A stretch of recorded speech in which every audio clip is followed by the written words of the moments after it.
State bank of இந்தியாவிலேருந்து sports பர்சனுக்கான அந்த ஒரு நோட்டிஃபிகேஷனை வெளியிட்டிருக்காங்க. Recruitment of meritorious sports persons officer clerical staff தான் வந்து ரெகுலர் பேஸில் கேட்டிருக்காங்க. பெர்மனன்ட் ஜாப்ல வந்து உங்களுக்கு ஸ்டேட் பேங்க் ஆஃப் இந்தியாவில் கேட்டிருக்காங்க. Recruitment of sports person for 24-25 வந்து உங்களுக்கு 24/7/2024 14/8/2024 வரை ஆன்லைன் அப்ளிகேஷன் இருக்கும். So basketball, cricket, football, hockey, volleyball, kabaddi, table tennis, badminton, so இந்த ஸ்போர்ட்ஸில் உள்ளவங்க மட்டும் தான் வந்து ப்ரிஃபர் பண்ணுறாங்க. ஸோ அதர் ஸ்போர்ட்ஸில் இருக்கிறவங்க வந்து நாட் எலிஜிபிள். ஸோ ஒன்லி இந்த ஸ்போர்ட்ஸில் இருக்கிறவங்க இந்த வேகன்சிக்கு SBI அந்த வெப்சைட்டில் bank.sbi வெப் அப்புறம் அந்த கேரியர் பேஜில் வந்து இதற்கான அந்த ஆன்லைன் லிங்க் எல்லாமே இருக்குது. ஸோ நீங்கள் செக் பண்ணி பாருங்கள். ஸோ இதில் வந்து ஆஃபீஸர்ஸ் இந்த போஸ்ட்டில் 17 வேகன்சி. இதுக்கு வந்து ஜூனியர் மேனேஜ்மெண்ட் கிரேட் ஸ்கேல் 1ல் எனி கிராஜுவேஷன் டிசிப்ளின் கேட்டிருக்காங்க. அதுக்கப்புறம் பார்த்தீங்கன்னா இன்டர்நேஷனல் கேம்ஸில் வந்து அதாவது லாஸ்ட் 3 வருஷத்துக்கு முன்னாடி வந்து இன்டர்நேஷனல் கேமில் வந்து பார்ட்டிசிபேட் பண்ணியிருக்கணும்.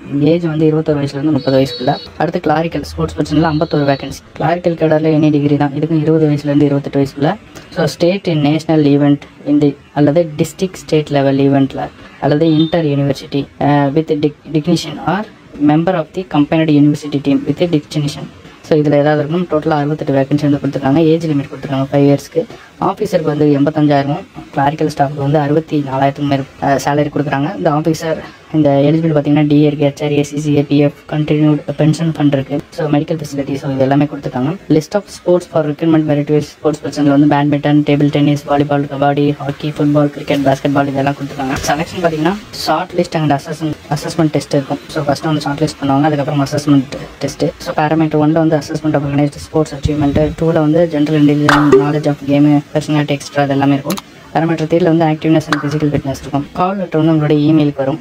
So character verification, medical test எல்லாமே இருக்கும் இதில். ஸோ அதுக்கப்புறம் பார்த்திங்க அப்படின்னா உங்களுக்கு காம்படிஷன் கேட்டிருக்காங்க. அவார்டிங் சர்டிஃபிகேட் வந்து இன்டர்நேஷனல் காம்படிஷனில் வந்து secretary of national federation of the game concerned. So ஒன்று தான் தேர்ட் பண்ணியிருக்கணும். நேஷனல் காம்படிஷன் இதில் வந்து செக்ரட்டரி ஆஃப் நேஷனல் ஃபெடரேஷன் அல்லது secretary of state association of game கன்சர்ன்ல. ஸோ உங்களுக்கு form in which certificate form awarded 1, 2, 3, 4, 5 இருக்குது. இதெல்லாம் வந்து எந்த அத்தாரிட்டி இருக்கணும் அப்படிங்கிற அந்த டீட்டெயில்ஸ் கொடுத்துருக்காங்க. 3rd வந்து இன்டர் யூனிவர்சிட்டி, 4th வந்து நேஷனல் ஸ்போர்ட்ஸ் வேணும், 5th வந்து கேலோ இந்தியா யூனிவர்சிட்டி இதெல்லாம் கொடுத்துருக்காங்க. So order of preference of sports அச்சீவ்மெண்ட்டில் வந்து first preference given candidate who have represent the country on international காம்படிஷனில் இருக்கிறவங்களுக்கு ஃபர்ஸ்ட் ப்ரிஃபரன்ஸ். செகண்ட் வந்து ஸ்டேட்டு, சீனியர் அல்லது ஜூனியர் லெவல் நேஷன்ஷிப்பு. 3rd பார்த்திங்க அப்படின்னா இன்டர் யூனிவர்சிட்டி காம்படிஷன். 4th பார்த்திங்கன்னா state schools national sports games. 5th பார்த்திங்க அப்படின்னா உங்களுக்கு national award in physical efficiency under national physical efficiency டிரைவில். 6th வந்து உங்களுக்கு state union territory university state school இது எல்லாமே கொடுக்குறாங்க.